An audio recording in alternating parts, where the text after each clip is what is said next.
Using a range loop over an array of structs can be quite inefficient, particularly if the struct is large and is not really accessed via an index. Therefore, in this video we will clarify why this is the case and how you can actually resolve this performance bottleneck. Alright, so we are in our normal project right here, and I do have a main.go file, but also a main_test.go file. Remember, this is just for testing purposes to demonstrate the use case right here, or the performance bottleneck in general. So let's just get right into the issue. So let's just first declare a user struct right here. So we say type user struct, and this user struct just defines the data structure for our user. So we can define any kind of struct field that belongs to the user in this struct, like a name for instance, maybe an email as well. Now that we've declared the user struct right here with the name and an email as a struct field, we can now declare the user slice. So let's just say users right here, and then we just declare the user slice right here. And in this slice we are just going to add two entries, two initial entries, and we have the name right here, and then maybe also the email, which will be test@test.com, and then we will maybe also have Bob, and the email for Bob will be bob@test.com. Okay, now we've created this slice, or more like a dynamic array of user struct. So what we can do is just a normal thing, maybe loop over it, right? So loop over the users and maybe send a request, send an email to all the users, something like this. So we can loop through each user in the user slice, and right here this is actually the performance bottleneck. Because right here I am going to demonstrate, or I'm going to show you that actually Go creates a copy of each element, so of each user in this case. Let's just print F, in this case the user itself, or more like the memory address of the user. And this really shows where the individual user we are looping over is actually stored in memory. So we can just say %p right here and then \n. And then we can just use the user element right here. And then to demonstrate the effect and the performance bottleneck, we are also going to just printf the user in the original user slice. So we're just going to say users and then I. Obviously we do need the memory address right here, don't forget the %. And let's just see what is going on if we run this project. So let's just say go run main.go, and what we will actually see are 4 completely different memory addresses. So for this particular use case, whenever we loop over the users itself, every single time we have like a new user in the loop, it is going to copy this kind of element, and then we are using this copy in the loop and not really using the original user in the user slice, right? And we can actually see this because the first memory address, in this case for myself, so for Flow, is actually different than the second printed address. But in reality, they kind of should be the same, right? And you might even ask yourself, how can we now kind of fix this? And obviously because we are now copying the value right here, so in this user variable, every single iteration the user is kind of copied, modifying the user itself. So if we like say user.name and then modify it like this, doesn't really affect the original element in the slice. I think that's quite clear. Now for these two users and a lot of other users potentially in the slice, this would not create a huge bottleneck. But let's just imagine that the user itself has metadata, and this metadata can be quite big. So let's just declare a new struct field up here, and this will be of type byte array, and the size of this array will be 8192. So kind of 8 kilobytes of metadata. And now this will create a huge performance bottleneck, because every single time we iterate over the user slice and we kind of want to access or use this user right here with this syntax, it is going to copy the whole metadata array and all the other struct fields of this particular user, right? Which can be quite inefficient. And even if we declare a simple function right here called send email, and we just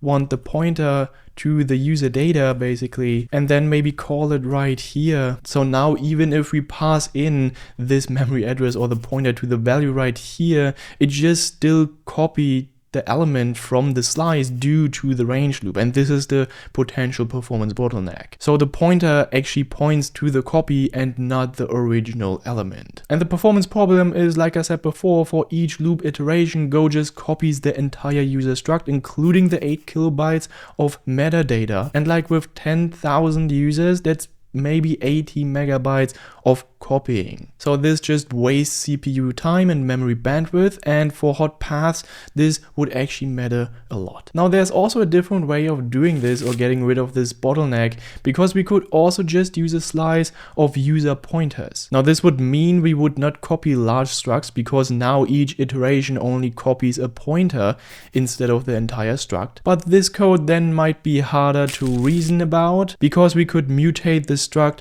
in the loop itself. But we are going to leave things here as they are. Now the fix for this is quite easy. Just get rid of this user right here, and then the performance bottleneck is resolved.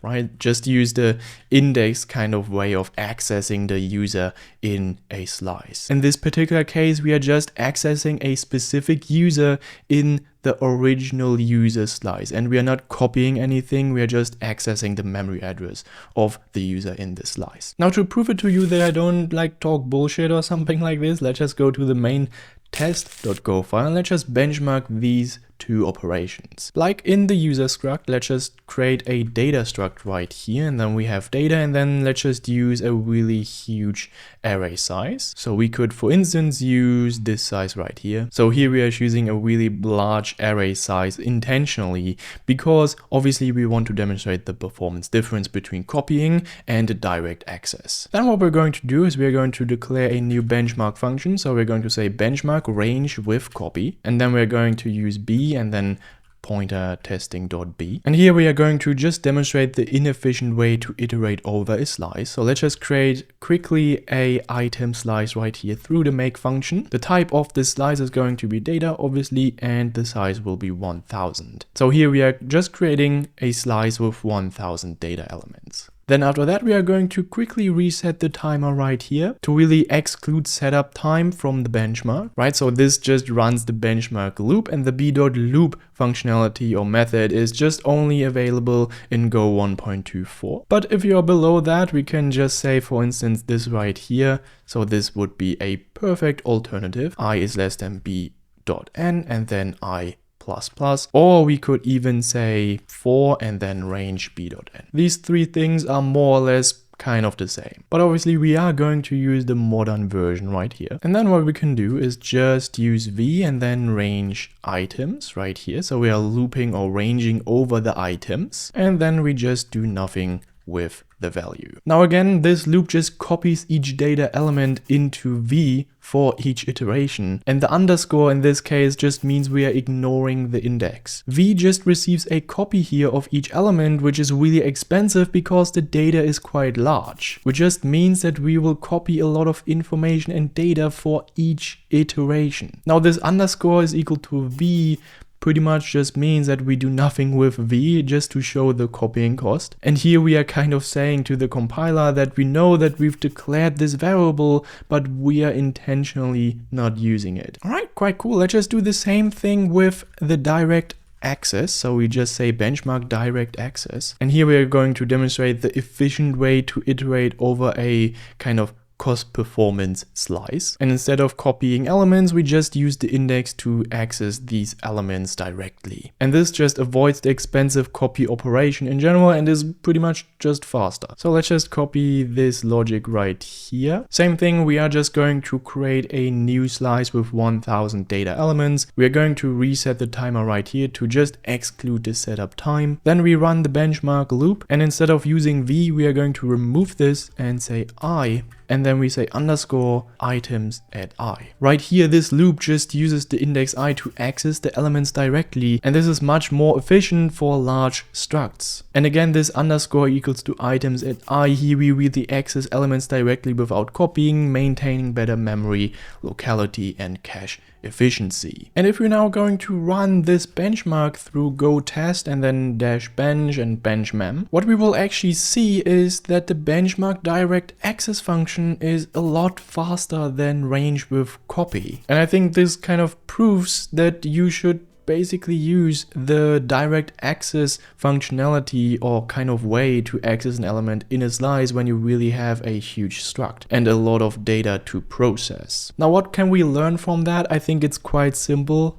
Whenever we use this kind of way to range over a slice or array, it's best to always have in mind that we are copying the values right here. And you should use this way whenever you have small values like ints, bools, or small structs like 100 bytes or something. But this optimization threshold obviously depends and varies based on the use case. You could also use this way when you have read-only operations or readability really matters and performance is not critical. On the other hand, you should use this way right here, so the direct access way, whenever you have large structs to avoid unnecessary copies and you maybe want to modify the elements. You could also modify the elements quite easily by just directly accessing the element in the slice. So to conclude, really the usage depends on the size of elements and when you need to modify things, and obviously the performance requirements. Now I hope that you've learned something today. If you also want to find out what the purpose of an empty struct is in Go, feel free to watch this video here. Anyway, thank you so much for watching, have a lovely day, and bye bye.